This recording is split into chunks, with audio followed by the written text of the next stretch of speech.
Watch Doors of Perception, now on Amazon Prime. I think it's just going to get weirder and weirder and weirder, and finally it's going to be so weird that people are going to have to talk about how weird it is. Eventually people are going to say, what the hell is going on? It's not enough to say it's nuts, you have to explain why it's so nuts. The invention of artificial life, the cloning of human beings, possible contact with extraterrestrials, the systems which are in place to keep the world sane are utterly inadequate to the forces that have been unleashed. Welcome back to Forbidden Knowledge News. I'm your host, Chris Matthew. Today my guest is Drew Treglia. I am happy to announce that I am starting the editing process for my third film, Case 369 Chris and the Quantum Gate. Just 3 short years ago, I would have never imagined filmmaking being a part of my career. Fast forward to today, I have 2 films available on streaming platforms, Occult Louisiana on Tubi and Doors of Perception on Amazon Prime. Both films completely filmed and edited by myself and my lovely wife Jennifer. All films have been completely self-funded with the few donations we get from our fundraisers. We've managed to produce both films with an extremely low budget. We're having a fundraiser for film number 3. This one will be an excursion from straightforward documentaries. It's going to be a sci-fi comedy mockumentary featuring myself, my wife Jennifer, Charlie Robinson, Stephen Stathis, Joshua Cutchin, Brandon Thomas, Frank Castle, Karen Holton, and many more surprise appearances. This film is going to make light of the woo that I discuss every day, and it's going to be a fun excursion from the previous films. We're hoping to raise enough money to actually advertise the film, more than we were able to with the first. I don't work with any production outfit other than FKN Productions, my company. So having the ability to effectively market this film would be absolutely amazing. If you would like to make a donation for production and marketing, please use the link we have right in the description. Anything is greatly appreciated. We're so excited to share this one with you all. We are booking guests for February. If you have suggestions or you'd like to be a guest, email me forbiddenknowledgenews@gmail.com. Visit our website, forbiddenknowledge.news. It's the home of the Forbidden Knowledge Network. We feature some of your favorite podcasts and content creators. Today I want to welcome Drew Treglia. He has worked as a director, producer, and editor in media production and post-production throughout the United States and abroad for over 15 years. He completed over 30 projects for PBS, including his own show, Blockheads: Return of the Neighborhood. His recent films include Jones Plantation and Barnum World. Drew, welcome. How you doing? What's up, buddy? Thanks for having me on. Hey, thanks for coming on. I love what you're doing. Your films, Jones Plantation and Barnum World, offer brilliant revelations about the hidden corrupt nature of reality as it relates to parasitic control systems, politics, entertainment business. And not only that, the best part is they're really good quality entertainment. I really enjoy them. Today, I wanted to make the audience aware of your work, if they aren't already, and share some insights about some of the themes covered in your films. This is your first time on. Let the audience know a little bit about yourself and how they can find out more. What's going on, everyone? Drew Treglia here, filmmaker, father. I've got a podcast I do as well called Maverick and the Machine, which I'm going to have to get you on at some point.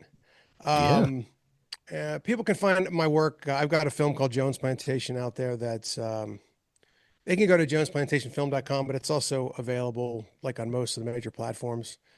And then we did a mockumentary, it's like kind of a diptych, which is kind of like they're completely different films, but they're related. Sort of like Jones Plantation sort of shows you the setup of the infrastructure of the control system that we're all enslaved by, and I don't say that like facetiously, like I think humanity really is enslaved. Yeah. And then Barnum World sort of shows you the tips, the tricks and games and psychological operations. Although you see, you see a little bit of both that they use to keep the thing going. Right on, man. And Barnum World's free. We did the Indiegogo. We promised we'd give it away for free, so we did. I don't recommend that, but we did. So it's available. I think it's on YouTube and And Rumble, and it'll be on Amazon soon for free. So all right on, and Jones Plantation is also available on the major streaming platforms. yeah, it's on Tubi. If you want to watch it with commercials, it's free. Mhm. And it's on Amazon and Apple TV and a bunch of other these other odd ones that are out there like Plex and Yeah, Roku. yeah. It's on there. Yeah, that's I don't know. Right on. Well, let's start out with a little bit about your journey. Talk about what brought you to filmmaking. Um, it's interesting. I didn't. I was. I had a. I had. I was in. I did a little bit of acting when I was young, and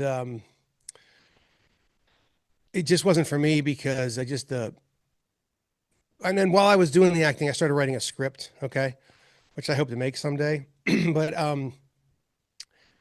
along the journey, it wasn't really for me because I just didn't. I didn't like the lifestyle of it. Like I didn't like the lack of control I had over what I was going to do.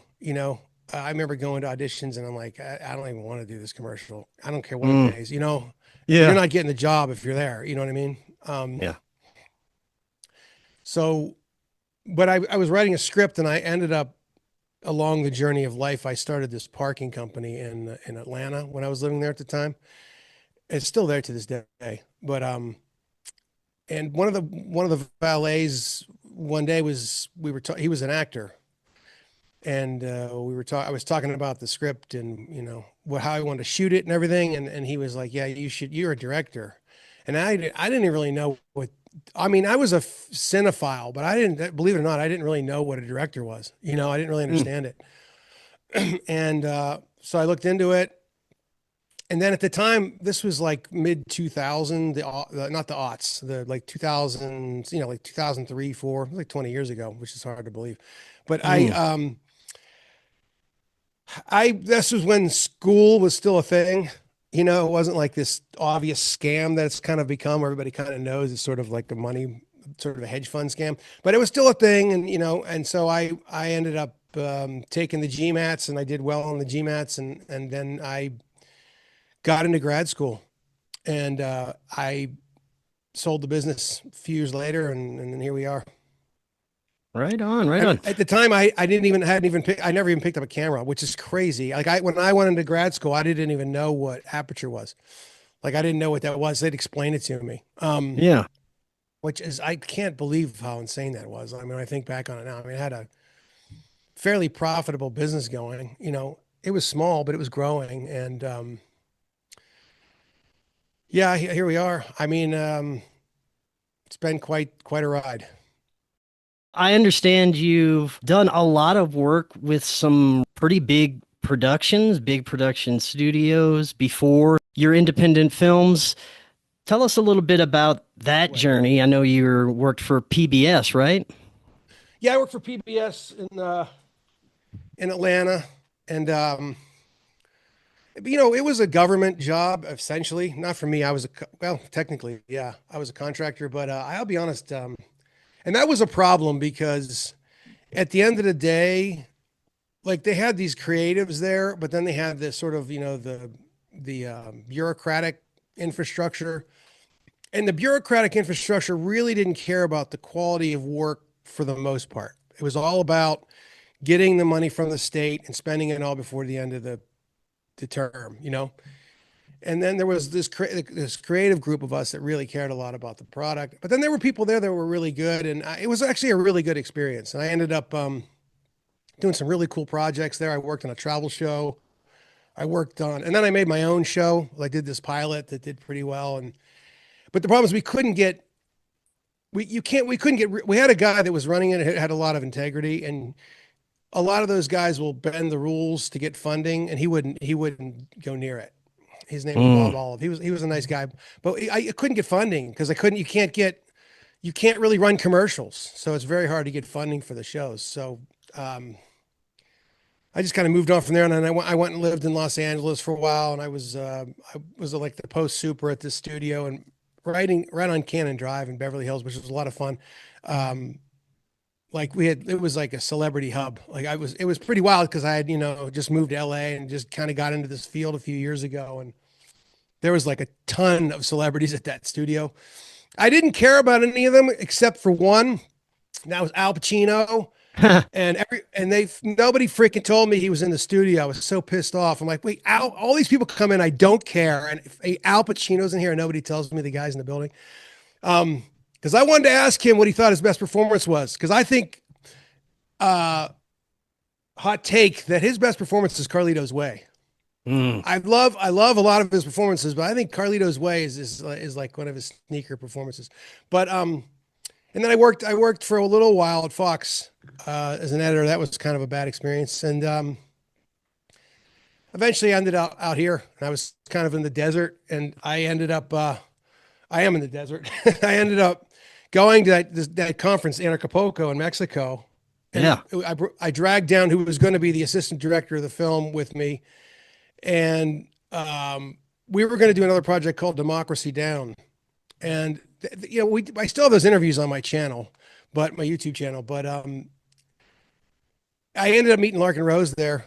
And, during the interview, he brought up the short animation. Jones Plantation is an adaptation of the short animation called The Jones Plantation that's on the internet. It's gotten hundreds of thousands of views. And he told me, I said, hey, democracy is kind of like almost more pernicious than, say, like, chattel slavery, because you can't see the chains and whips. You don't know, it's all done through psychological programming and mind control. And you don't really, people think they've convinced the American public that they're free, and would in fact, pretty much like everything else they do, the opposite is the truth. So he's like, that's true. Yeah. He goes, we have the short animation called The Jones Plantation. You should check it out. It's on YouTube. And we watched it, and we just slowly, like, first it was like, hey, we should do this as a narrative. And then Doug was like, hey, we should try to do this as a feature. So as soon as I got back, I wrote him, because he lives in Arizona as well. And just coincidentally, and I said, why don't we just do an Indiegogo and try to make this thing into a feature film? And here we are. As I mentioned in the intro, your films reveal the hidden nature of corruption in our reality. When did you become aware? Was it during your filmmaking career? Was it before? Were there any specific events that really got you looking in a certain direction? Yeah, I think it was the birth of my daughter.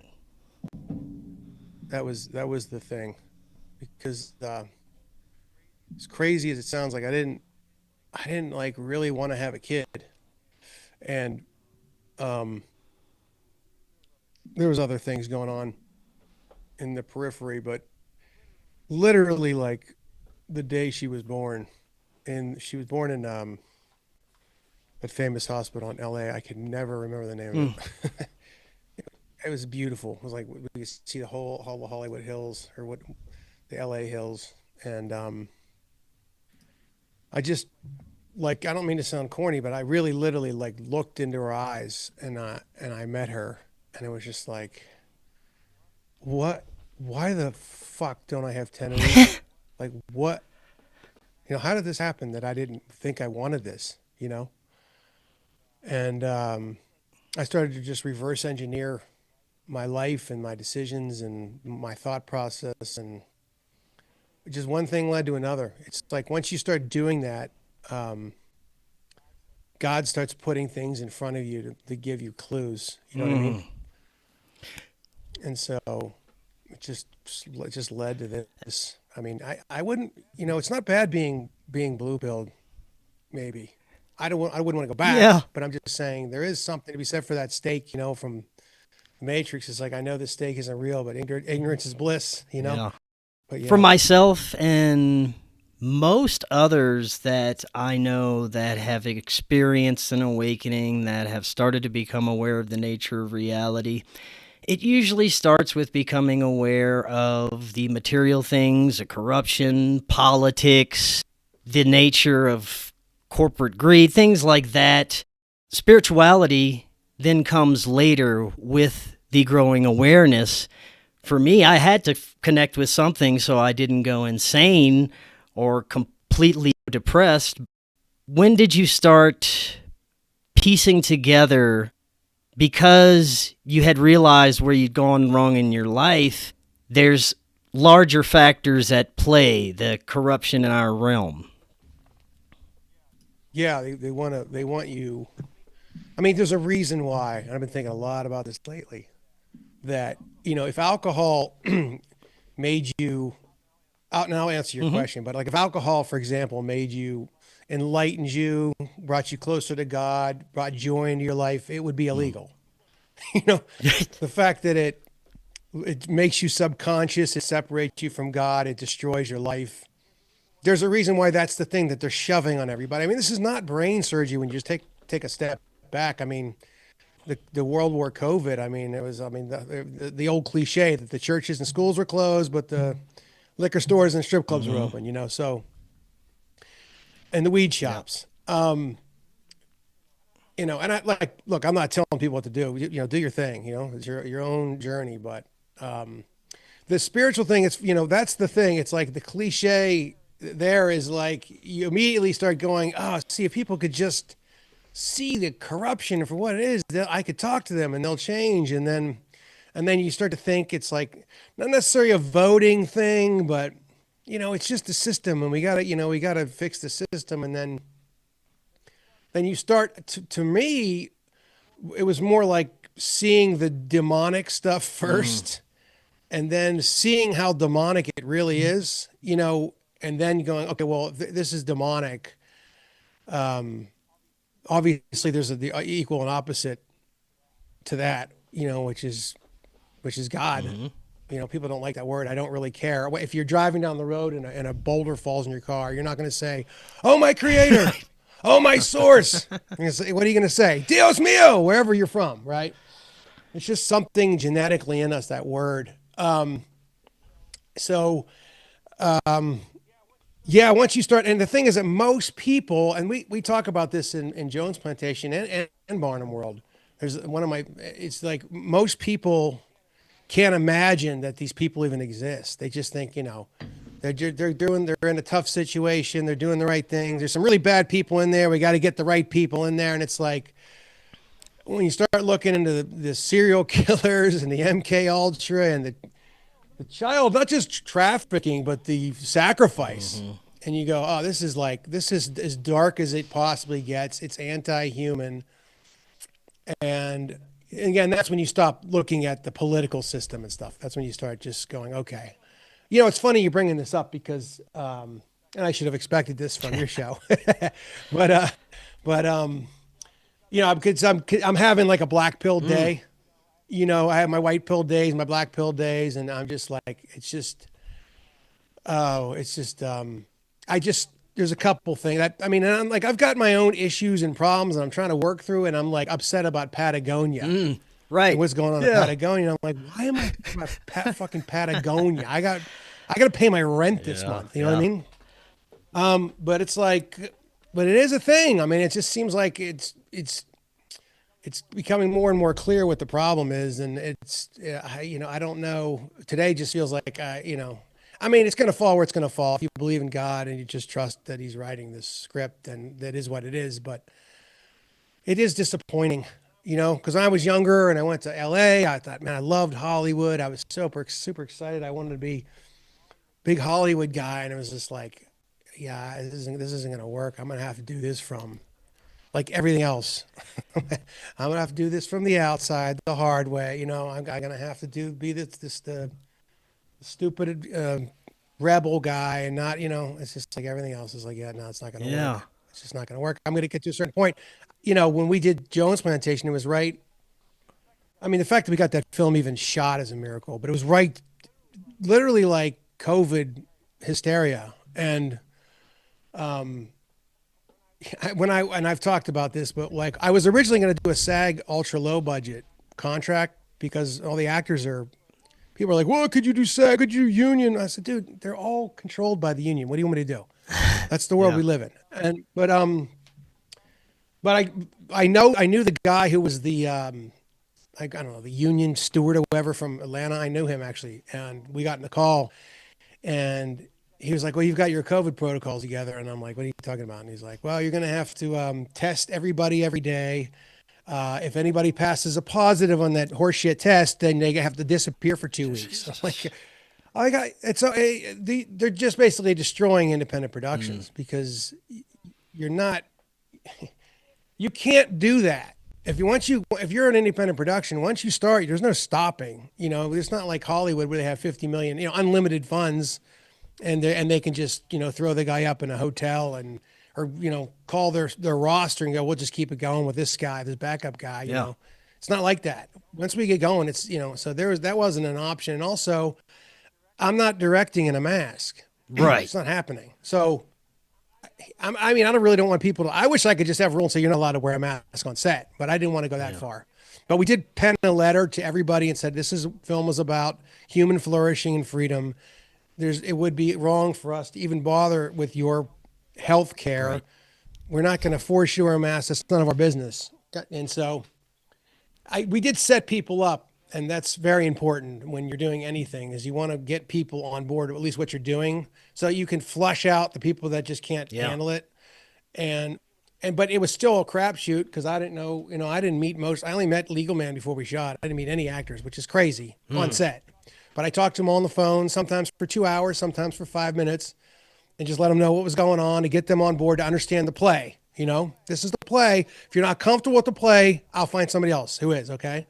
I don't want you there. I don't need any problems, even though we did still have some problems. But day one, you don't know who's going to show up and be some lunatic.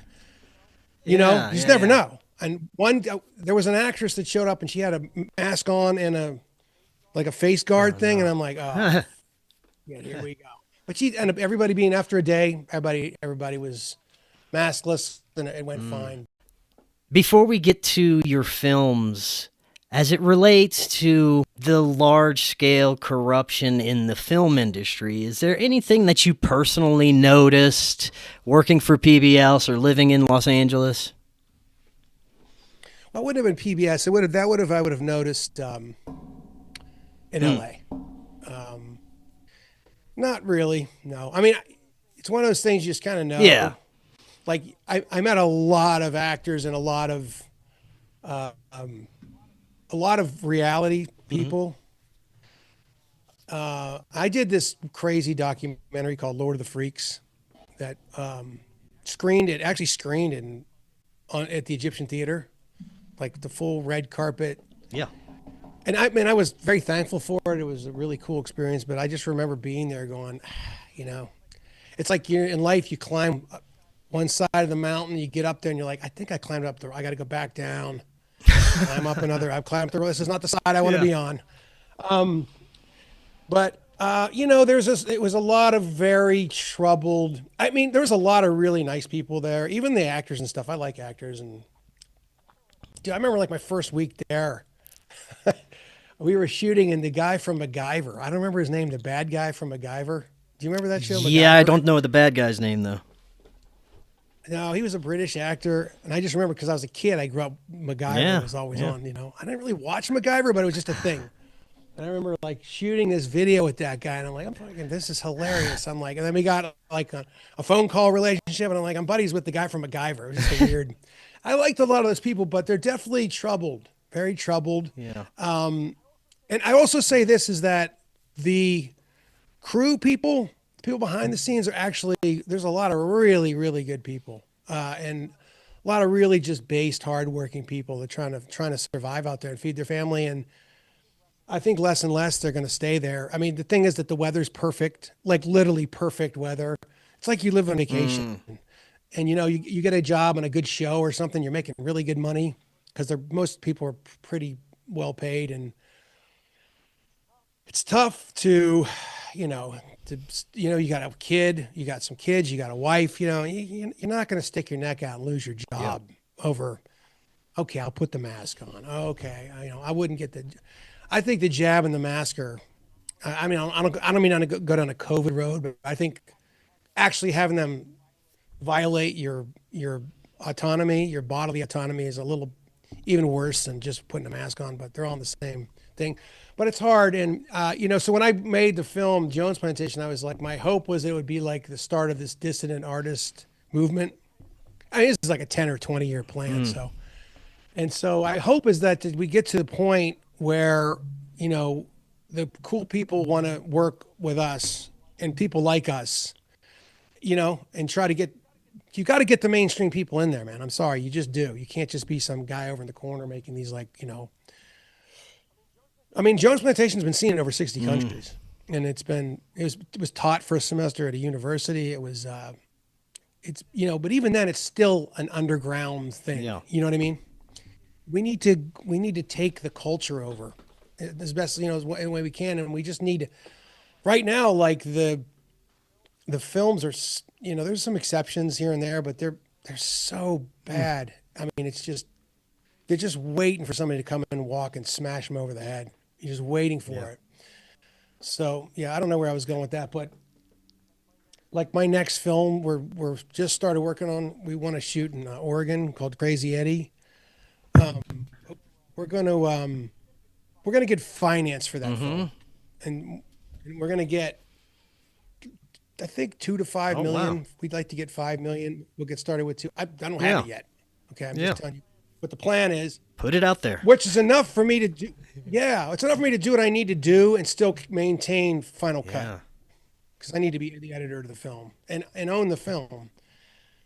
So if we can get that thing done, if it's in the plan, if it's in God's plan, then that could really move the culture of that film. Because it's a vigilante film. It's like our generation's version of Dirty Harry. Oh, right on. Except for this time, but Dirty Harry's not a guy who works in the force and he's trying to do the right thing and the force has bad people. He's like, the force is not on the side of the people. The force is on the side of the state. I'm leaving this. And so it's going to be a wild one. Yeah. So, we just got to take steps, Jones Plantation was a big step. And then if it goes out, all those crazy Eddie people will come back and watch Jones Plantation. They'll come back and watch Barnum World to revisit it. Well, give the audience a synopsis of Jones Plantation for those that haven't seen it. Well, Jones Plantation is an allegory and a satire of the control system that we live under today through the lens of antebellum slave plantation. So people think they're watching, it's not your grandfather's slave movie. People think they're watching a movie where the white people are evil and it's like, no, this is not right. Yeah. Very early on, you figure out, oh, this is not what I thought it was. And it's an indictment of the system. And it just basically the slaves are uppity and Mr. Jones is afraid that there's going to be a revolt. So he brings in a fixer, and the fixer, who refers to himself as a slave smith, basically introduces democracy into the plantation and tricks the slaves into thinking they're free now. And we have at it with just about every sort of they create a currency called Jones Plantation credits, which is a debt-based currency where they're getting paid now. Woo! They're going to get paid, but they get Jones Plantation credits, which they could take and then buy in the store that we sell them the stuff. And of course they can borrow some if they want, just to pay back with a little bit of interest if they, they want to get something that they can't quite afford right now. And, they're like, well, for free, can we leave? And he's like, well, you could, sure. You want to leave, you can leave, but I wouldn't advise it because there's plantations all around. If they pick you up and catch you, they're not going to respect your freedom like we do here on Jones Plantation. It's really an indictment on the West and mostly like the States, where this sort of like, because that was you talk about going through it. That was, I went through it, with my daughter, was born in 2013. And then when the 2020 thing happened, that was really like when I really, really let go of all this like horseshit American propaganda that I've been brainwashed with my whole life. I was like, and it was like losing a girlfriend that I was in love with. It was, there were times in my life where like, I would have wanted to fight you if you talk shit on America freedom. You know what I mean? And to realize, oh man, this is just one big fat scam. It's not easy. Yeah.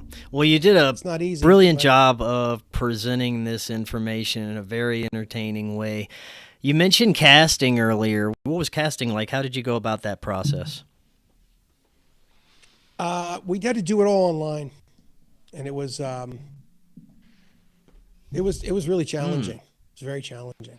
I do, you really need to sit in a room with your potential actors and make them read off book, which means they don't have the script in front of them. They've got to know the script and kind of see, what they can do and what the decisions are. Because when they read online, they can just kind of have the script nearby and kind of look at the script.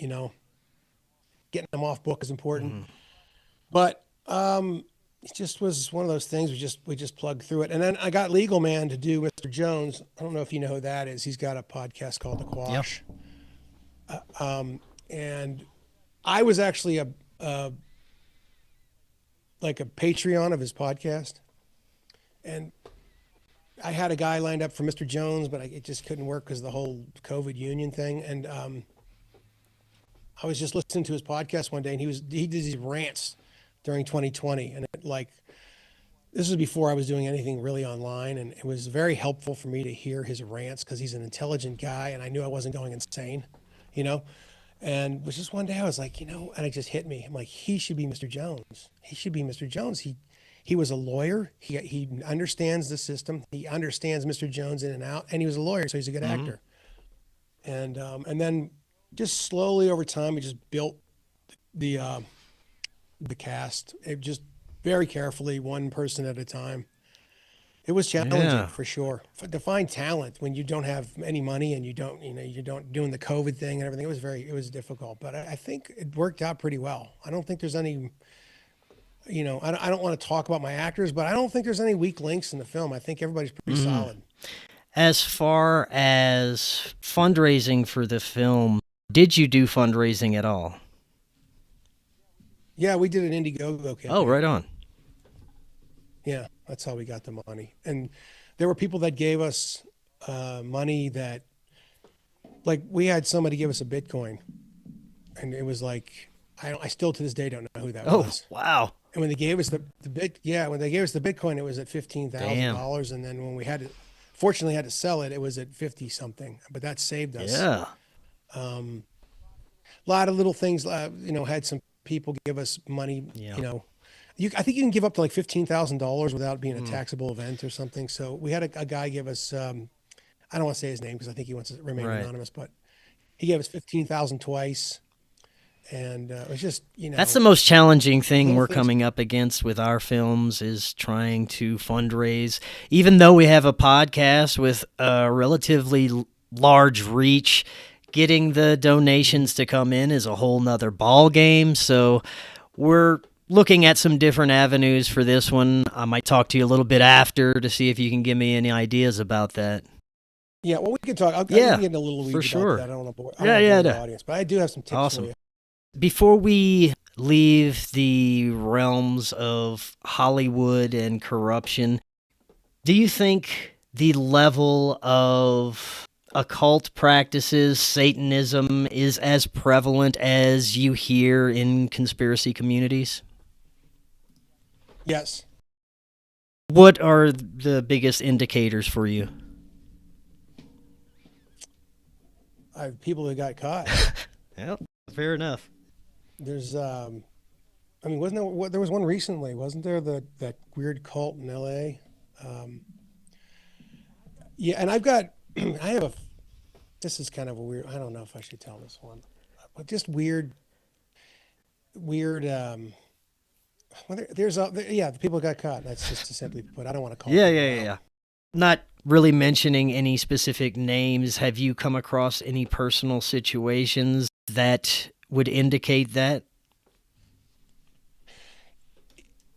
Listen, when you meet me, there is no way you're going to approach me with that. Yeah. Oh, right, I mean? There's no way you're going to approach me with any kind of weird Skittles stuff, any kind of child stuff, any kind of, even before, I'm just not that kind of person you're going to approach with that kind of thing. Because it's not going to go well. It's not going to go well. I'm a big dude, first of all. Second of all, I'm not like Johnny approachable anyway. I mean, just they prey on weak people and people that are vulnerable. And I'm not saying I don't have problems and weaknesses, I do for sure. But when it comes to that kind of stuff, yeah, it's not. It's going to be a brick wall. I don't know why that is either. I don't know why I'm like that. I should have more vulnerabilities there, but I just well, it's a good thing, man. I would be proud of that. Let's talk a little bit about Barnum World. What brought you to make this film? Well, I don't know. I mean, that's kind of the whole thing. Why am I compelled to do? Like, why are you compelled to do this? I watched your New Orleans film, by the way. It was thank good. you. I enjoyed it. Yeah. I still need to watch the Doors of Perception is the second one. Yeah, I need to watch that one. I wanted to watch that with my daughter, actually. She's 12, but we've talked. So I listened to your interview, and I'm not trying to get sidetracked, but on Charlie Robinson's microaggressions, and you started talking about the Skinwalker thing, and I was like, what? I was really blown away by that stuff. That stuff freaks me out, man. That guy's messing. That guy that bought that property is really screwing with some serious entities. I know. I need to go there though. I want to go and I hesitate to ever go back based on the experiences I had and the nasty energy that kind of followed me home. So I don't know. It's an interesting place for sure. Yeah, I don't know if I need nasty energy. That's an interesting point. But me and my daughter talk about we talked about Skinwalkers, and she'd for some reason heard of them. Not your interview particularly. So I've been wanting to watch it with her. Oh, right on. But Barnum World, the kind of the basis of it was the sort of like I said earlier, the sort of the diptych idea where I wanted to have. I feel like we needed to have a modern day kind of closure on that. I mean, there will always be these elements in my work, but basically the gist of it is that, and it's Hollywood. This producer, his name is Natty Jones, and just on our end, he's a distant cousin of Nathaniel Jones from the Jones Plantation, from Jones Plantation. That's just something that doesn't come up in the film, and he's like the backstory. It's not in the film. Is that his dad was this not Tavistock, but what's that company? Rand. He was a Rand guy, and his mother died in a mysterious car accident, and they've been grooming him forever to go work in Hollywood and make these films. And he does a tell-all, and he just opens the curtain back and reveals what the deal is and what the tools and tricks that they use, and then we show the results of the tools and tricks that he talks about to prove that he's not wrong. That he's telling you they're right there, and his whole gist is like, it's kind of like a revelation of the method for him, and he's just like, it doesn't matter. Well, isn't this going to screw up your business? He's like, nobody's going to listen to me. You're not going to believe me, Yeah. And so it's a comedy, but it's got a lot of very dark elements. And again, I think Lee Gallman, I enjoy his acting. People can make their own decision on that, but I really enjoy his performance. I think he's getting better because Jones was his first one, and this one he could really took his time. I mean, he did great on both of them. I'm saying he's just getting better. Oh yeah, I enjoyed it for sure. Oh yeah, definitely. Okay, well, thank you. But it's we touch on the kid thing at the end, but we don't go into depth. When we touch on the Jewish supremacy thing, but we don't go. And people got mad at me for that. I had people like writing me like angry, and I'm like, dude, do you understand that we're throwing haymakers at like a giant evil baby? Like, you cannot have that thing looking you in the eyes, or it's going to kill you. Yeah. You have to be very intelligent in how you do this, and you also don't want to pigeonhole your story and turn people away from what you're doing, but you don't want to be cowardly about it. You have to tell the truth, right? Yeah. But there's ways to do it. You got to be smart about it, Yeah, man, I loved what you did with those. As far as casting for this one, how did that go? You had our friend Charlie Robinson narrating the film. Yeah. He was great. Another one of those things, because I originally contacted Nick Bryant. You know who that is? It sounds familiar. He wrote the Franklin Scandal. Yes. The book, The Franklin Scandal. Yeah. And he was generous about it, but he doesn't know who the hell I am. And, and it was like, we're going to have to meet in a hotel in New York and hang out for a week and record, and he wasn't into it. And I don't blame him. He was cool about it though. But, and then I was like, who am I going to get to do this? Who am I going to get to do this? Then it just like, he fell on me like a ton of bricks one day. And I was just like, oh my God, I've got this great podcaster guy, and he's perfect because Charlie's so like, he might not like me saying this, but he's very, he's not, but he is, but he's kind of aw shucks. He's kind of an aw shucksy kind of guy. You know what I mean? He's a he's a really, really nice person, as you know. I mean, he's a genuinely really good guy. And he was just perfect for that because I wanted somebody who was a little scared of Natty. You know what I mean? Yeah. Especially with some of the stuff he's like, asking him questions. And then, and yeah, that just kind of fell in my lap. And he was like, you know, I don't know. Can we swear on this podcast? Yes, swear away. Okay. Why? Because I wrote him, I said, hey, I'd like you to do this, blah, blah, blah, Barnum World. You know, I told him, and he's like, and he just responded, fuck yeah. Yeah. Nice. Yeah, that's Charlie. Did you have any major roadblocks trying to release either of these films? He's trying to get them done, yeah. Now, Barnum wasn't so bad because I was like, smaller production, you know.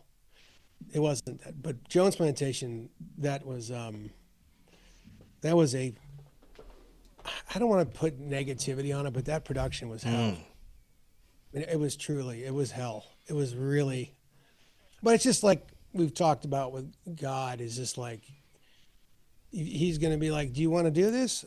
Okay, well, let's see how bad you want to do it, motherfucker, because I'm going to start throwing shit at you. But you probably learned a lot from the experience. Yeah. You know, that's the thing. Like, as an editor, I am like an expert level editor. But as a director, I haven't. I'm just getting warmed up. I haven't done my. You know, I haven't, because you know how it is. To get, like you said, to get the money, you don't get your swings at the bat like you do with editing. You know what I mean? So. Yeah, I learned a lot. Some of the, you know, one of the biggest lessons was don't ever cast again until you get people in a room. That's man, that is a big, I mean, it sounds so obvious, but I mean, it wasn't really an option, but so, you know, but it was, there's a lot of things. There were a lot of things. Yeah. The money, man, that's the thing. It's the money. You know, I don't know if you've looked into, I don't want to get sidetracked, but some of these tax rebate things, I don't know where you're shooting out of. You might want to look into that. Right on. Because those are, yeah, that's what Oregon, when we're trying to shoot, is they have a 25% tax rebate. And so you get with a line producer there and you get a budget together in they do it a certain way. And then they'll give you a letter saying, hey, if he gets the money, we're going to give him this tax rebate. Yeah. So then you get the money. And then once you get the money, you can actually sell the tax rebate. Right on. And so you get that for your production. Yeah. So it's a pretty interesting, I mean, it's all, so much of filmmaking is this kind of scammy sort of tax shit. Like, you know what I mean? There's so many films out there. They're like, I don't really care if this thing makes money. I just need to get some money sheltered from the government, which I don't blame them. But yeah, you got to play that game. You mentioned you're working on a third film. Approximately, where are you at in that process, and can you tell us anything about it? Well, that's Crazy Eddie, the one I was talking about earlier. Yeah. We're getting the script finished.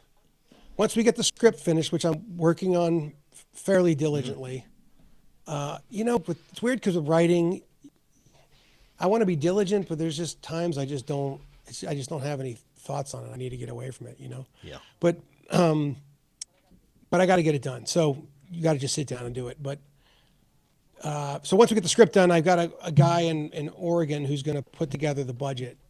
And once we put the budget together, he's got contacts in the film office. And that from there we can get some sort of something that says, hey, if he can get this budget, we're going to give him this tax rebate. So that'll hopefully bring in investors. Because the thing is going to make an absolute fortune. I mean, basically the story is this guy is this disgruntled. He's like, this police force is a joke. They're not here to solve crime. So it takes place in Portland, and you've got like the Soros DA thing going. The mayor is modeled after that psycho that used to be the mayor in Chicago. Yeah. Huh. So the mayor is a lesbian, and so she's the psycho. They're letting criminals out to cause social what do they call that? To social unrest, scare the hell out of people. Yeah. It's all about control and also tyrants like to terrorize. I mean, what's the fun of being a tyrant if you can't terrorize people, right? These are anti-humans. So in the midst of this, there's this online guy who lives there who's a teacher, and he's one of these like groomer teacher guys. And at night he dresses up as a woman. He's a serial killer. So Eddie quits the force, and Eddie's brother, I want Legal Man to play Eddie's brother. We've got some actors we're going to hopefully get for this one, but he brings them these cases that they're letting these people go as his brother's still a captain in the force. He's already quit. So Eddie goes out and takes care of these people, these really bad people. And then there's a Antifa group that's led by like an older guy who's leading these guys down the wrong path. And this all is connected to a child trafficking. Oh, wow. Right on. And it's no holds barred. Looking forward to that. It's no holds barred. Yeah. Well, awesome. I know for myself, especially now, I am pretty much only watching independent films. It is pure trash for the most part that's coming out of Hollywood and big budget films. We're at a weird place when it comes to entertainment in general with AI, social media, how everything is going to these independent streaming platforms. What are your thoughts on the state of filmmaking, entertainment, the direction it's headed, the quality of films? It's like we've already reached the apex. It's coming way down. It's just gay race communism, basically. It's if you look at like old Russian, and I'm not an expert in this genre, but I've seen a few things, and I'm talking about, there was some really great Russian cinema that came out during communism, but I'm talking about the propaganda. They can't hold a candle to the shit that's coming out of Hollywood right now. I mean, it's so ridiculous, and it's just all inversion. Yeah. I went through on a phase where I went and watched all the mainstream films for like 3 months, like the middle of last year, and it was appalling. See, the thing is that cinema is not, it's not dead. They're trying to kill it. I think, they, and when I say they, the hierarchy enslaving you, I didn't come up with that, but I think it's a great acronym. I think they figured out that they want people on the small screens. They have a lot more control over the mind, than these. And also, film is one of the last like collaborative experiences that we have. It's, that doesn't include getting shit-faced drunk or listening to music. Like, it's something where people have to sit together and have a human experience and watch. And I think that killing that is important. I think that so much, everybody's along the tidal wave at a different place, but the tidal wave is the propaganda or the psyop that starts. And I think they want to get people out of the theaters. And so, there's people along that, people are benefiting from it. People believe in it, they believe in, and so, but I think in big 30,000 foot look, they want to take people out of the theaters and destroy that collective experience. You watch a really great film and you're in the theater. Like me personally, like when the lights come up, I get on almost uncomfortable. I'm like, I just had a weird experience with all these people I don't know.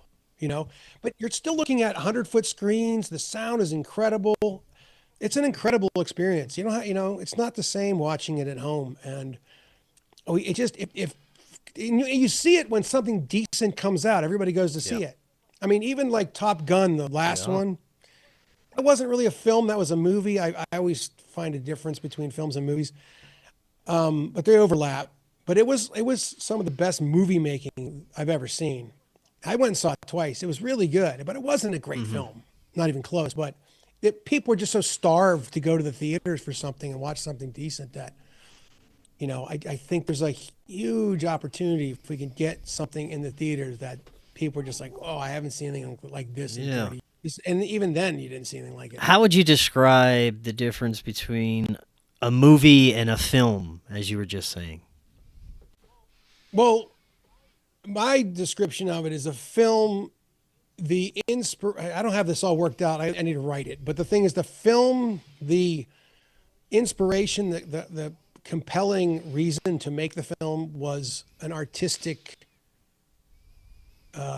inspiration. It was a writer/director they had to make something. They wanted to express something, Yeah. right? Artistically, a movie is, we want to make a bunch of money. We're going to put these actors together. We've got this director, but we're also going to be creative in the process, So, Taxi Driver is a film. Top Gun is a movie. Does that make any sense?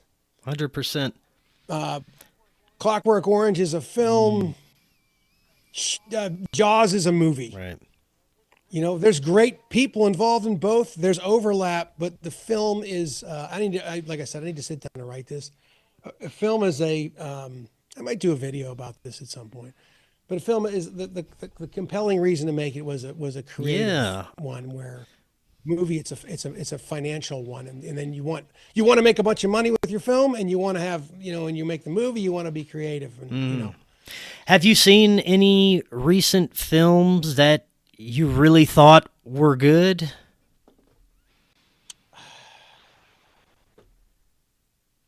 Because even the ones that are made, there's a director. This is one thing. There's one little bit of hope. Italians are still making great films. All right. I don't know if you can watch foreign films. Yeah.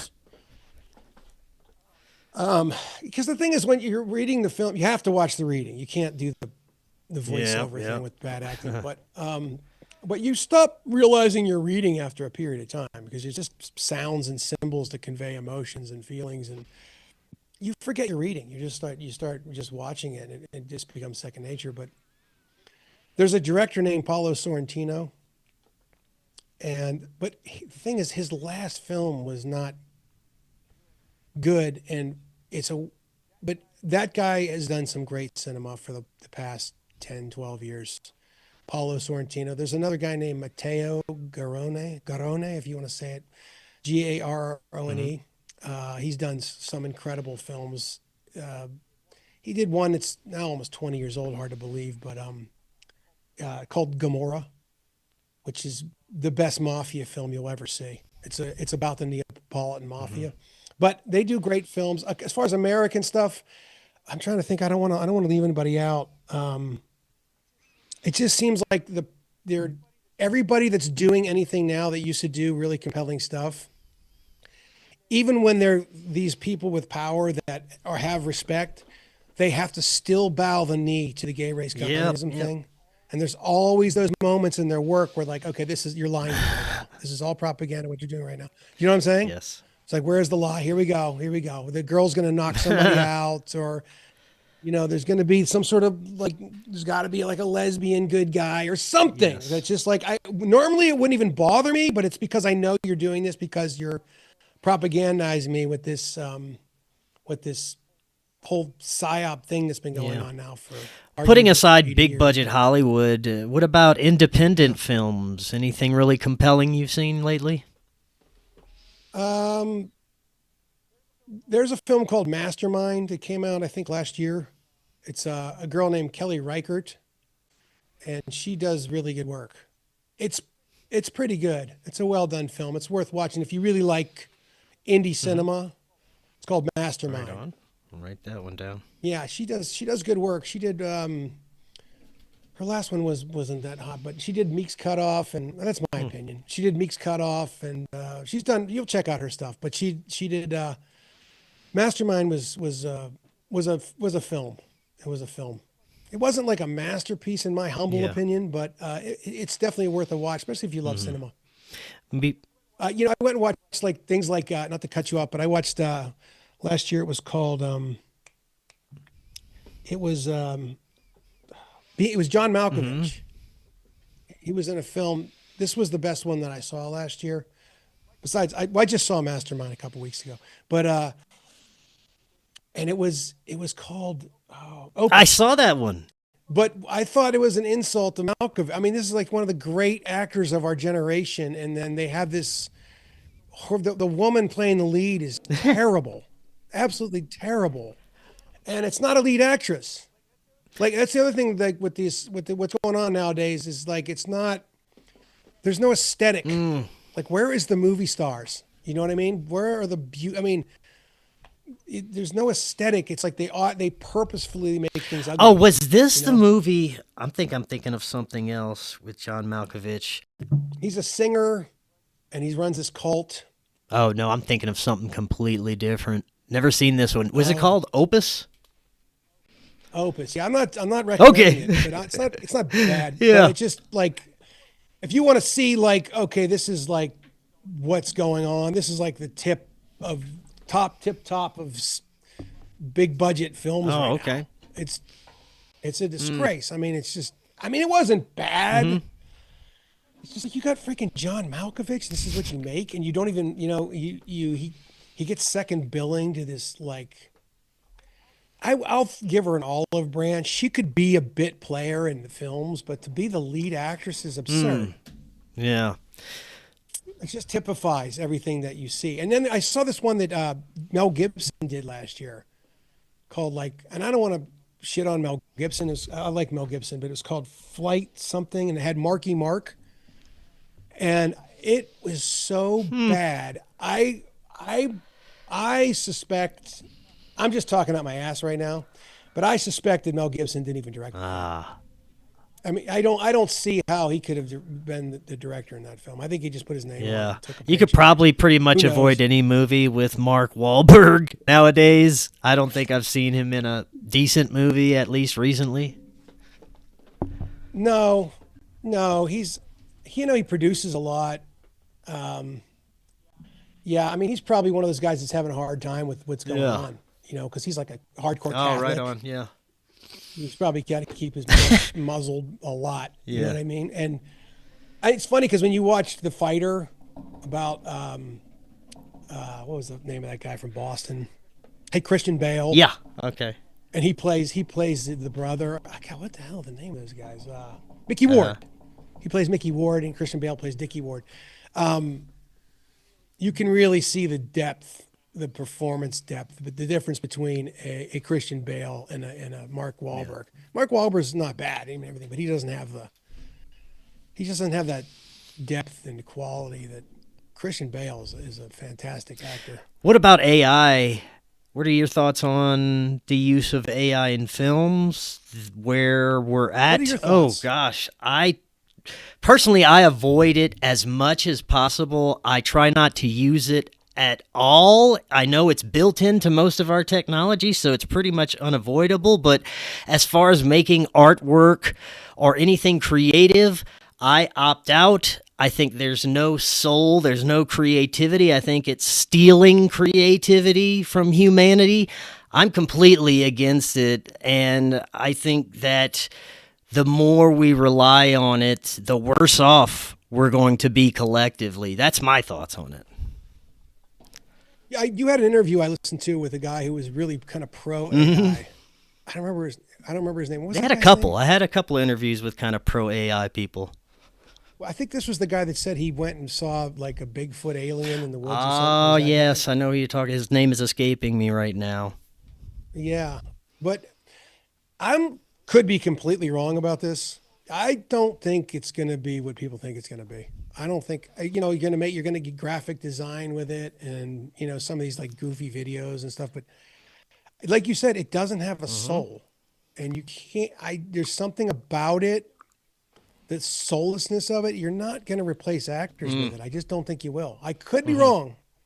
I think, and that's the weird thing about AI is that when you see it, it always has this sort of demonic, if you will, element to the videos. Yeah, you know what I'm talking man. about? There's always something weird about them. Like they're off. There's something very dark about them. Did you ever see the one was like wine moms or something? And there was like a bunch of like white chicks like drinking wine. It was like, No. it was like this. What do you think about wine moms? Or make a video about what you think about wine moms. And like what it spit out was like, Yeah. wow, that's what this thing thinks. I mean, whatever. I know it can't think technically. Also, I've seen how bad Chat GPT actually is. Yeah. I mean, it's. I go in there to like kind of sort of try to get the official narrative of something, but it's always wrong.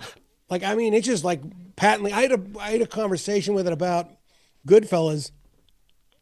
It swore. I had to get like 5 times that that the scene where I'm a clown, I'm here to amuse you. Yeah. You know, the Joe Yeah. Pesci scene. It swore up and down De Niro was in that scene. I said, De Niro is not in the scene. I just watched the scene, and it was like, De Niro is definitely in the scene. And we went back and forth. And he's like, oh, you know, you're right. I'm sorry. I was wrong. I was da-da-da-da-da. De Niro's not in the scene. I think because there's so much AI information now, all it does is just plagiarize information off the internet. So now it's just, they're all just pulling from each other and they all lie. Yeah. So it's like, I don't know. I'm pretty white pilled on it, but I could be wrong. So you don't see a future, especially relating to filmmaking, as far as replacing actors or any major use within the film?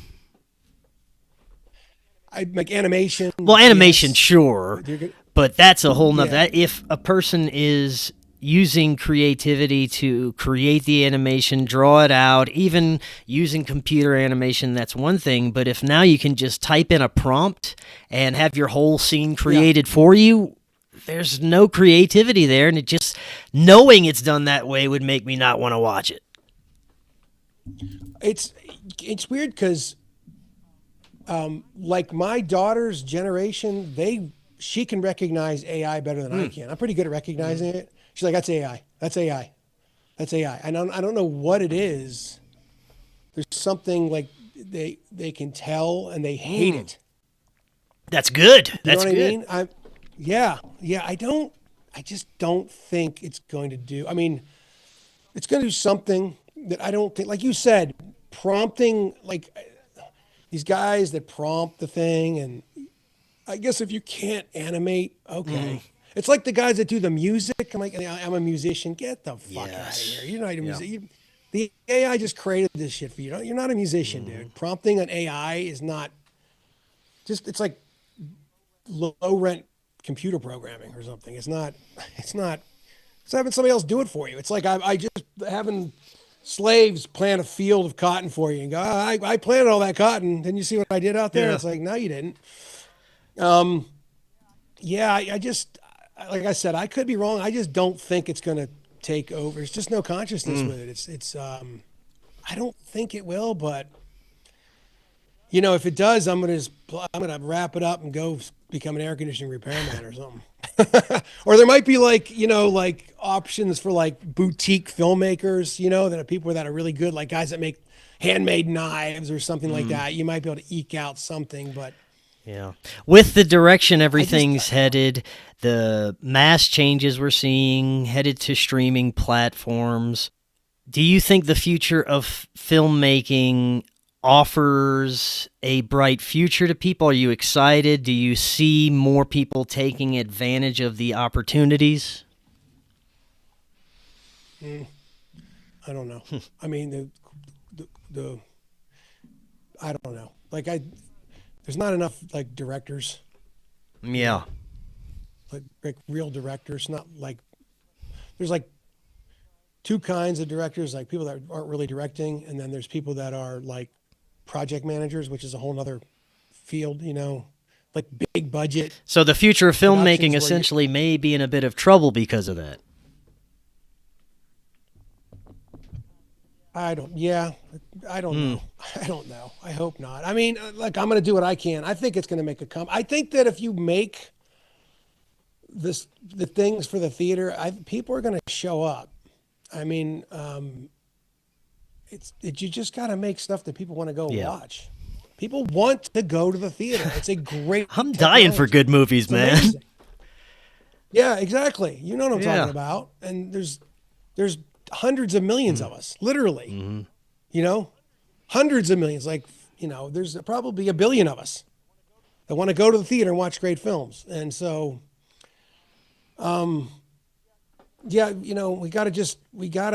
dissident artist movement, I want to get something made that goes and it transcends. I still have hope Jones Plantation is going to transcend this sort of underground thing. I've had conversations with really big podcasts, like Back Channel. Like, I thought I was going to get on and get interviewed. And like, if I go on this show, it's lights out. Like, you know what I mean? And they kind of just, they didn't do it. They said they were going to do it, then there's some other that are bigger. Like one guy in particular is like not Joe Rogan, but it's like that level. It's a huge, like, this guy interviews like Donald Trump and stuff like that. I thought, man, if I get on this thing, it's going to be lights out. But I also wonder, they take a look at it and they're like, sorry, dude, we can't. Are they like, we can't do this. This is too edgy for what we want to do. So, but if we can get something in there, because that's what you said in the very beginning of the interview, is that the most important thing is the engagement. Engage people in something that's entertaining. Yeah. Then you bring in the thing that you want to say, and our propaganda is pro-human. Yeah. Pro-human flourishing. We're not anti-human, and so yeah, it's I get so many people that write me from all over the world and tell me that it's the best film. Jones Plantation is the best film they've ever seen. I know that that's not even remotely true. Okay, I know that's crazy, but what they're basically saying to me is, I haven't seen anything in 15 years that I can relate to. You know what I mean? I haven't seen anything in 15 years where I know the filmmakers hate me. Yeah. So we just got to do more of it, man. And that's always what people say, but like, just trying to put rubber to the road. I want to get. I'm putting Speaking Crazy Eddie into existence because I want to be held accountable, and I want to get. Yeah, man, I love it. Looking forward to everything you got upcoming. Before I let you go, remind the audience how they can get a hold of all your previous work. Probably the best thing to do is just go to I have my website set up like a link tree. So it's drewmedia.studio. Just go to drewmedia.studio. And they'll find links to all my stuff. Awesome. Drew, thank you so much. We'll definitely have to do this again. Until next time, everyone, have an excellent evening. We will talk again tomorrow. We'll see y'all then. You can now stream the forbidden documentary, Occult Louisiana, free on Tubi TV. If you're looking to start your therapeutic microdosing journey, but don't know where to start, especially when looking for the highest quality ingredients, including nootropics, and what you'd expect from a true microdose capsule, check out our friends at Brainsupreme. They offer the absolute highest quality ingredients so you can start your microdosing journey knowing that you're getting top-notch ingredients. To find out more, visit their website using that link right in the description, and you can get 15% off your entire order. Hello friends, I am so excited to tell you about Independent Media Token. Independent Media Token is a brand new way to show your support for independent media without having to donate a dime.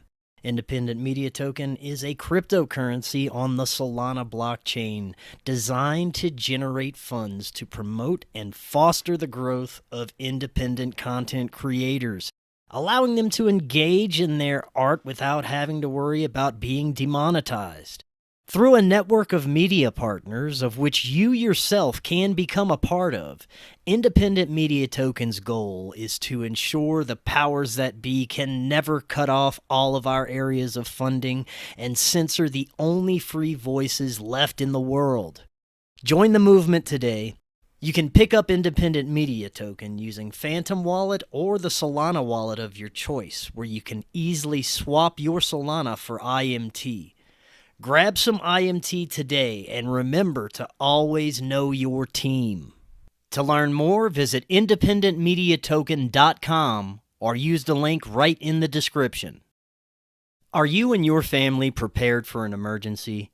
Maybe the fake alien invasion? Now is the time to prepare yourself and your family for any event. Check out Prep Starts Now. Their mission is to provide high-quality preparedness products that empower individuals and families to be ready for any situation. They're committed to delivering reliable, trusted gear to ensure your safety, security, and peace of mind in times of need. Their product selection is carefully curated to provide you with the essential gear you need to stay prepared. From emergency kits to tactical tools, every item is chosen for its reliability and practicality. Prep Starts Now understands the importance of family, and their goal is to equip you with everything you need to build a solid plan for your family's preparedness. In today's ever-changing world, being prepared is more important than ever, and Prep Starts Now is here to help you and your family stay ready with quality products and practical guidance. Use the link in the description and get 15% off your order. We live in an incredible age of information. More and more, we're discovering that we've been lied to and misled about much of our human history. Cory Hughes is providing profound revelations about World War I, World War II, the JFK assassination, Martin Luther King's assassination, and much, much more on his new Substack, Bloody History. Subscribe now for as little as $5 monthly. Just click that link right in the description to get started now and learn about our true history.